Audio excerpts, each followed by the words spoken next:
नमस्कार, अनादि टीवी देख रहे हैं आप। मैं हूं आपके साथ ऋषिका गुप्ता। चलिए सीधे आपको लिए चलते हैं नागपुर, जहां मुख्यमंत्री doctor Mohan Yadav India premier agri summit के 15वें संस्करण में शामिल हुए हैं।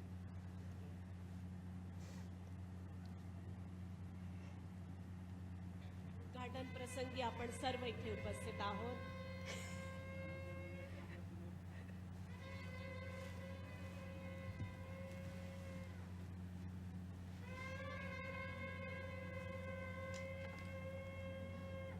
समृद्ध शेतीसाठी यंत्र तंत्र व व्यापार वाढीचे मंत्र या मध्यवर्ती संकल्पनेसह एग्रोविजन 2024 ला सुरुवात होत आहे।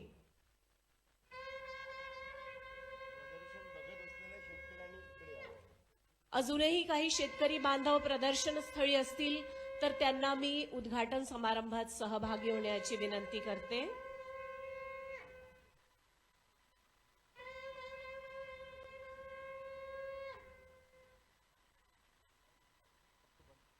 स्टॉल धारकांना पुन्हा विनंती करते की सध्या त्यांनी स्टॉल बंद ठेवायचे आणि उद्घाटन समारंभात सहभागी व्हायचंय।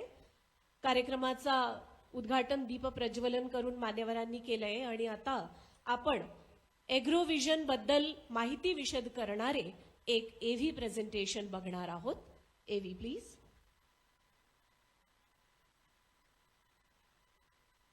शेतीशीच नव्हे तर आधुनिक यंत्रांशी, शेतीच्या नव्या तंत्रांशीही शेतकऱ्यांनी नातं जोडावं। आधुनिक कृषी तंत्रज्ञानाची जोड बळीराजाच्या श्रमांना मिळावी अशी तीव्र इच्छा मनोमन बाळगून शेतकऱ्यांच्या कल्याणाचा वसा घेऊन उभे ठाकले केंद्रीय भूपृष्ठ वाहतूक व महामार्ग मंत्री माननीय नामदार श्री नितीन गडकरी आणि त्यांच्याच विजन मधून आकारलं ॲग्रोव्हिजन।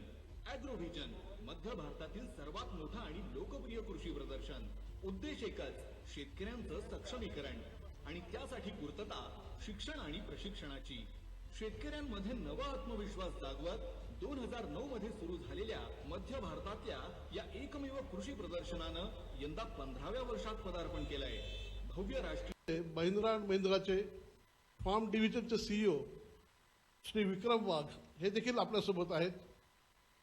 सल्फर मिल्स लिमिटेडचे आणि crop care federation of India जी आहे त्याचे अध्यक्ष श्री दीपक भाई शाह आणि टाफे ग्रुपचे ग्रुप प्रेसिडेंट श्री TR केसवनजी हेही आपल्यासोबत आहेत। सगळ्या मान्यवरांचं मी स्वागत करतो।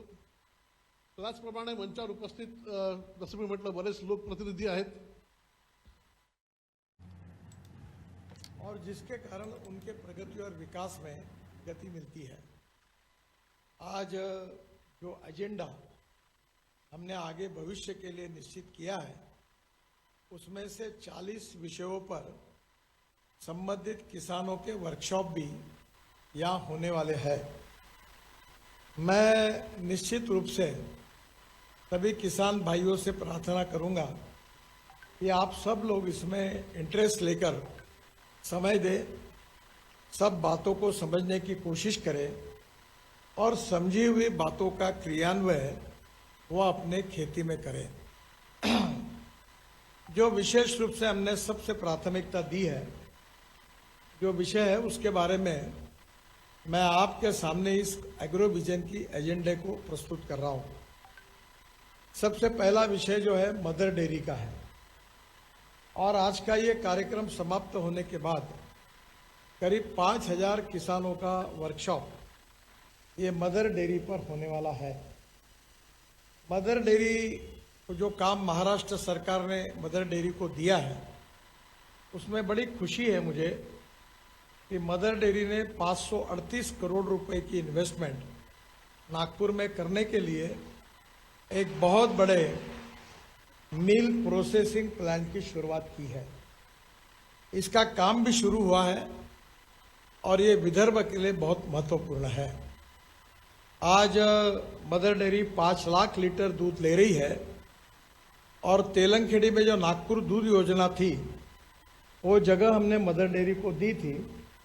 वहाँ दही छाछ कुछ चीज़ें बनती है पर अब यहाँ से एक्सपोर्ट भी होगा और विशेष रूप से सब प्रकार की चीज़ें यहाँ बनेगी और इसमें से रसगुल्ला बनेगा, पनीर बनेगा, चीज़ बनेगा, दही बनेगा, श्रीखंड बनेगा। और पूरे देश भर में ये नागपुर ये 0 माइल होने के कारण मदर डेयरी के प्रोडक्ट यहाँ से पूरे देश में भी वितरित होंगे और दुनिया में एक्सपोर्ट करने का भी प्रयास होगा। ये सब इसके लिए आवश्यक है कि हम लोग मदर डेयरी के माध्यम से विदर्भ का जो दूध है वो कम से कम 50 लाख लीटर करना चाहते हैं। अब मुझे कहते हुए इस बात का संकोच होता है, अच्छा नहीं लगता है, पर यह बात जो है वो आपको बताना आवश्यक है कि कोल्हापुर जिले में अब 90 लाख लीटर दूध एक दिन में इकट्ठा होता है। सांगली जिले में 80 लाख लीटर दूध होता है और सातारा, सोलापुर, हर जगह पर, अहमदनगर, पुणे, हर जगह पर यह अब वो 1 करोड़ तक पहुंच रहे हैं। और हमारे विदर्भ की पूरी ताकत 10 जिले लगाने के बाद भी आज हमारी हालत ठीक नहीं है। और विदर्भ का विकास करना है तो कम से कम, यानी उसके ऊपर समाधान नहीं है, पर कम से कम 50 लाख लीटर दूध जब मदर डेयरी खरीदी करेगी और उसके साथ 50 लाख लीटर अन्य डेयरी जब खरीदी करेगी और 1 करोड़ पर यह जब जाएगा तो निश्चित रूप से विदर्भ में कोई किसान आत्महत्या नहीं करेगा, किसान सुखी, समृद्ध और संपन्न बनेंगे। और इसलिए जो जो बातें हमने तय की हैं वो विशेष रूप से हमारे किसान याद रखें।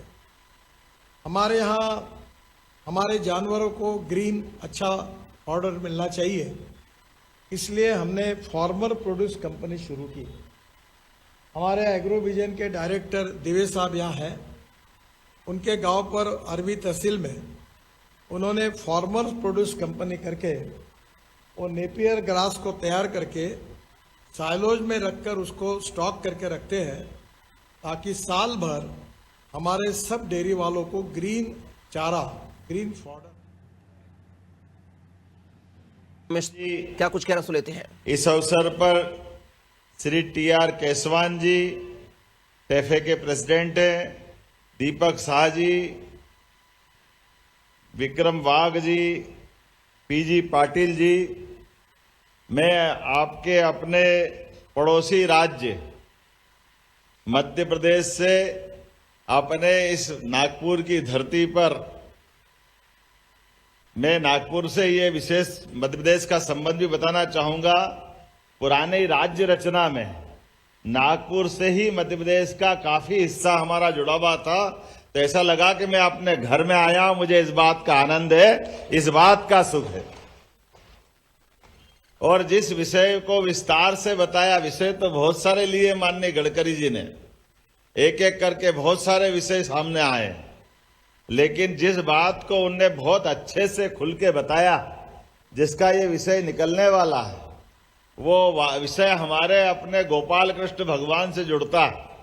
हमारे लिए जिनके घर पे गाय वो सब गोपाल, और जिनके घर पे गाय का कुल वो घर घर गोकुल। तो ऐसे हमारे गोपाल कृष्ण के मानने वाले, कृष्ण को माने तो वो घर घर गोपाल कृष्ण। तो आप सब गोपाल कृष्ण को बधाई देना चाहूंगा। पहला दिन अपने गोपाल कृष्ण को समर्पित है, हमारे लिए आनंद की बात है। आपका वंदन करता हूं, अभिनंदन करता हूं। एक बात और जोड़ी माननीय गडकरी जी ने, जिस बात के लिए भी मैं उनका अभिनंदन करता हूं। थोड़ा सा मेरा अनुभव जरूर साझा करूंगा इस मसले पे। मैं भी आपके जैसे ही किसान परिवार से ही आता हूं। हमारी सरकारी योजना जब बनती है तो सरकारी योजनाओं में थोड़ा कठिन जाता है। ये इनका बस चले तो गंगोत्री से गंगा बहाने के लिए ये पंप लगा करके समुद्र से पानी पहुंचाने की कल्पना करते हैं कि हिमालय पे पहले पानी चढ़ाओ फिर बहता हुआ आएगा। ये मेरे आज तक समझ में नहीं आया। ये उल्टी गंगा बहने की जो सरल वाक्य है, दुर्भाग्य के साथ सब दोषी नहीं है, लेकिन कुछ हद तक व्यवहारिक जीवन में, जैसे एक बात बहुत सरल हमने अपनी सरकार की योजना को भी बदला है। मुझे लगता है आपके यहाँ भी ये मददगार होगी। इतनी सी बात है कि आप गरीब के घर में गाय देकर के उसकी जीवन की दशा बदलना चाहते। अब ये हमारे लिए समझने वाली बात है कि घर में पहले ही खाने के लाले पड़े हुए, गरीबी है तो घर में गाय कहां से आएगी। अब घर में आप गरीबी के बाद भी दूध देने वाली गाय लिया है, और गाय लाने के बाद आप चाहोगे उसको चारा पानी सब दो, ताकि वो जो 5 लीटर से 25 लीटर तक की कल्पना की वैसी की वैसी हो जाए। अब ये व्यवहारिक बात है कि गाय की जो अंदर की संवेदनशीलता है, इसको हमको समझना पड़ेगा।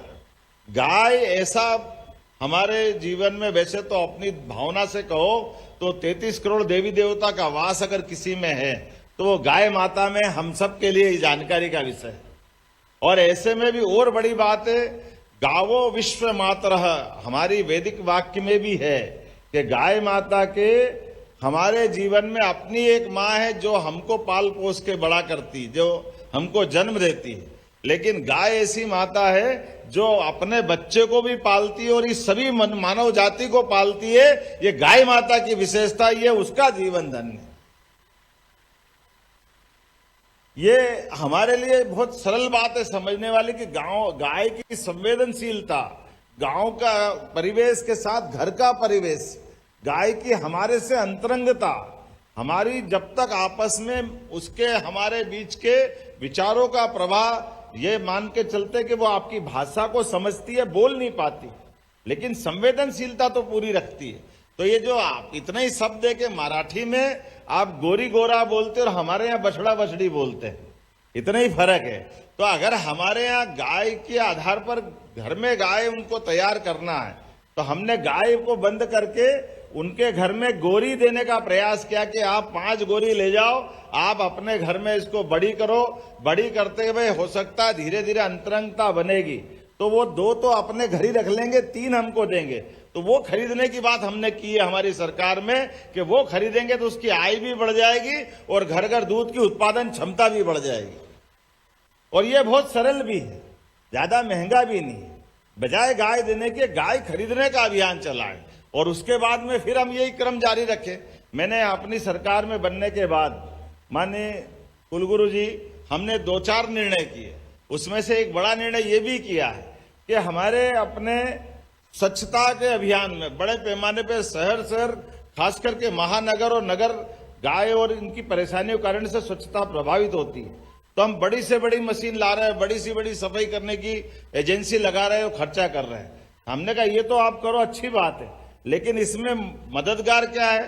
तो मददगार मशीन की मददगार से दूसरी खर्चे की व्यवस्था तो बढ़ रही है, लेकिन मूल समस्या जो गाय घूम रही गली गली, तो हमने कहा ऐसी सारी गायें, गौ माताएं जो वृद्ध है, अपाहिज है, लावारिस है, या खेती का हमारा रकबा बढ़ गया तो चरनों ही खत्म हो गई, तो वो जो छूट के आ रही है, ऐसी सारी गायों के लिए नगर स्तर पर, जैसे भोपाल में हम कल ही भूमि पूजन करने वाले हैं, 10,000 की गौशाला भोपाल में बना रहा, 10,000, 15,000 की गौशाला नगरीय क्षेत्र में बना रहे। उसके पीछे भाव ये है कि हमारी ये गाय माता को हम संभाल लेंगे, और ऐसे में जो बूढ़ी है, अपाहिज है, लावारिस है, किसी कारण से दूध की क्षमता से चली गई है, वो हम रख ले, सरकार रख ले, तो स्वच्छता तो नगर में अपने आप हो जाएगी। और जो दूध देने वाली है, बछड़े बछड़ी है, बाकी चीजें हैं, उसको जो उत्पादक या दूध उत्पादक व्यक्ति है, जिसको इच्छा है, प्रयास तो ये रहेगा कि हमारा तो कि दूध आप जब तक दूध देगी वो आप ले जाओ और दूध से निकल जाए तो वापस लाके दे दो, ये हमारा परस्पर संबंध बन जाए। इस क्रम को बनाए रखने से निश्चित रूप से गाय भी बढ़ेगी, दूध का उत्पादन भी बढ़ेगा, और हमारे बीच में जो हमारा मूल मन का भाव है कि स्वच्छता से लेकर समाज के अंदर सुव्यवस्था बने, तो हमने कांजी हाउस, खिड़क, ये सब बंद करने का निर्णय किया। ये पशुओं को जेल देने की स्थिति तब थी जब घर घर लोग गाय पालते थे, बाहर नहीं छोड़ते थे, लेकिन आज कठिनाई बढ़ी है। लेकिन आज मैं आपके पूरे कृषि आधारित व्यवस्थाओं के आधार पर, माननीय गडकरी जी यहाँ नहीं तो मैं उनके सामने बोलता कि भाई साहब आप मध्य प्रदेश को पीछे छोड़ो, मुझे बहुत खुशी होगी, लेकिन हम 1 और 1 11 बनने आए हैं। मुझे इस बात का और आनंद है, हम और आप मिलकर के, आपका विजनरी व्यक्तित्व है, आपके मार्गदर्शन के आधार पर मध्य प्रदेश और हमारा महाराष्ट्र एक साथ बढ़े। महाराष्ट्र और मध्य प्रदेश के तो बहुत संबंध है, कई सारी चीजें इतनी अच्छी है। महाराष्ट्र में आज बाबा महाकाल के कारण से उज्जैन और मध्य प्रदेश के अंदर हमारे दोनों ज्योतिर्लिंग अगर जगमगा रहे हैं तो हमारा वो गौरवशाली अतीत भी याद रखेंगे। जब यहां से बाजीराव जी ने दिल्ली पे कब्जा करने की तरफ बढ़े थे, हिंदवी साम्राज्य का वो विचार लेकर के, तो हमारे सारे देवस्थान, बाबा महाकाल का एक बार जयकारा लगा लो, फिर मैं बताता हूं। बोले महाकाल महाराज की। तो महाकाल महाराज का उतुंग आसमान से बात करता हुआ शिखर आज दिखाई दे रहा है, या सारे देवस्थान जगमगा रहे हैं। तो उसमें सबसे बड़ा योगदान अगर किसी का है तो महादजी सिंधिया का है, जो महाराष्ट्र से ही गए थे, जिनके कारण से दुनिया भर के लोग आज धार्मिक पर्यटन के साथ आस्था का प्रकटीकरण आ रहे हैं। इसी प्रकार से अहिल्या माता का 300वां वर्ष चल रहा है। अहिल्या माता भी महाराष्ट्र की धरती से गई थी।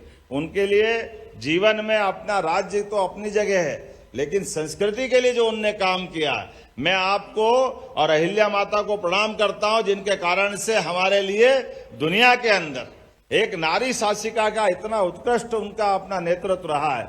और उनके जीवन में हमारे सभी प्रकार की शासन व्यवस्था में सुशासन की इसी प्रकार की बातें थी। खेती किसानी के लिए सबसे पहले सरकार के माध्यम से कुएं खुदवा कर अगर किसी ने दिया है तो अहिल्या माता के माध्यम से दिया है कि आओ खेती करो। हमारे भील समाज के बड़े आदिवासी समाज के अंदर खेती बाड़ी को प्रोत्साहन देते हुए, पशुपालन को प्रोत्साहन देते हुए हमारे लिए वो सब संसाधन उपलब्ध कराए, जिसके कारण से गांव के लोग गांव में रहे, वो अपनी आजीविका के व्यवस्था वहां जुटा ले, उनकी आर्थिक स्थिति बदले। जो माननीय गडकरी जी ने किया है, जो बताया कि 15 साल पहले 10,000 लोगों ने अगर आत्महत्याएं की, तो वाकई बहुत डरावना सीन था। विजनरी व्यक्तित्व वही होता है जो इस कि परेशानी अगर समझ में आ गई तो परेशानी को जान करके डॉक्टर को बीमारी पकड़ में आ जाए तो सच्चा डॉक्टर है वो जो इसका इलाज कर दे।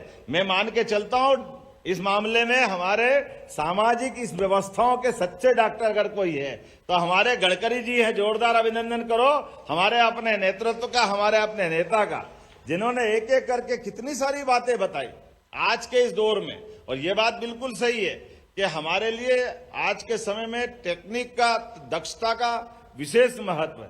और दक्षता के आधार पर अभी तो कितना अच्छा उदाहरण है अपने बगल में, ज्यादा बड़ी बात नहीं, मैं बोलूंगा नहीं, लेकिन वो युद्ध का एक दृश्य है, लेकिन दृश्य हमको सब बता देता है। इजराइल जैसा छोटा सा देश, 1 करोड़ से भी जिसकी कम आबादी, लेकिन वो दक्षता के बलबूते पर, टेक्नोलॉजी के बलबूते पर अपने देश को कृषि क्षेत्र से लेकर सभी क्षेत्रों में आगे बढ़ा रहा है। और तो रक्षा के मामले में भी कहां का दिमाग जाता है, ये हमारे लिए आश्चर्य की बात है। अब बताओ, कोई कभी सोच सकता कि पेजर में, वाकी टाकी में भी कोई बम लगा दे? ये आज का दौर तो कहां जा रहा है ये, लेकिन एहसास करा रहा है कि कुछ भी हो सकता है। जैसे माननीय गडकरी जी ने कहा है कि गौमाता को बढ़ाने के लिए गोरी ही गोरी होगी, ये कितना अच्छा अलग प्रकार का समय है ये जो वर्तमान का समय है। लेकिन इस प्रत्येक काम के आधार पर हमारे अपने इस ग्रामीण कृषि आधारित व्यवस्था के आधार पर प्रदेश और देश की पहचान होती है। मैं इस मामले में एक बार फिर मध्य प्रदेश की तरफ से आश्वस्त करता हूं कि मध्य प्रदेश के माध्यम से महाराष्ट्र जो आगे बढ़ रहा है, हम एक दूसरे के विचारों को साझा करें, ये विकास की चर्चाओं में, परिचर्चाओं के माध्यम से सम्मिलित हो। इसलिए मैंने माननीय भाई साहब से जब बात निकाली तो आपने कहा कि 15 साल होगा हमारे इस प्रकार के आयोजन करते। मैंने आज से लगभग 2 माह पहले ही तारीख पक्की कर ली थी।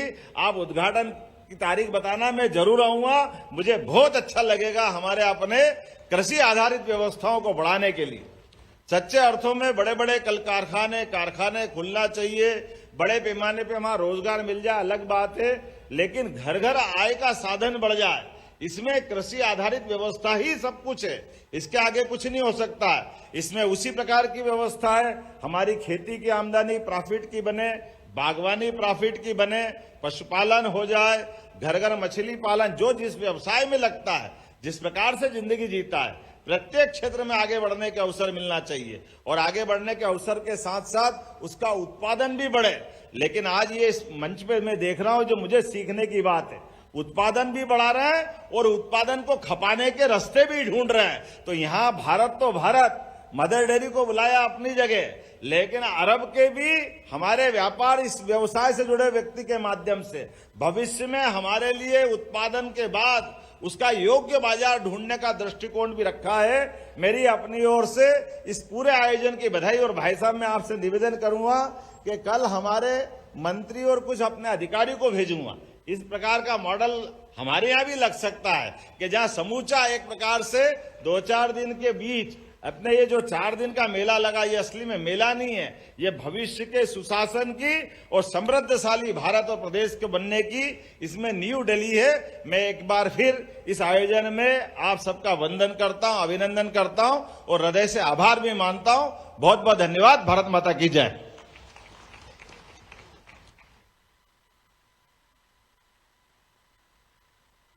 बहुत बहुत धन्यवाद माननीय मुख्य अतिथि जी।